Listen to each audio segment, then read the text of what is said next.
মনুর বাপ, আজকে আমার মনটা ভালো, তুমি সবজিও আনছো এতটা।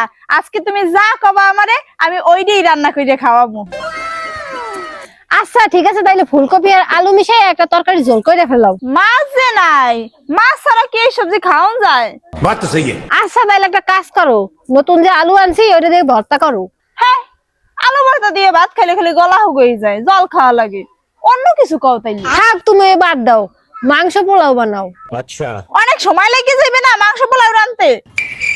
মাংস পোলাও রান্না করতে তো সময় লাগবেই। একটা কাজ করো, তুমি সব সবজি দিয়ে একটা খিচুড়ি রান্না করে ফেলাও। সব সবজি কেটে যদি খিচুড়ি রান্না হালাই, তাহলে বাকি 6 দিন কি খামু? আর খিচুড়ি খেয়ে কি সারা দিন খাওয়ান যায়? তাইলে তুমি রুটি বানাই ফেলাও আর একটা সবজি করো। না, রুটি খেলে সারা দিন খেলে জল পিপাসা লাগে। তাইলে তুমি কি রান্নবা? তুমি যেটা কবা হেই দেই।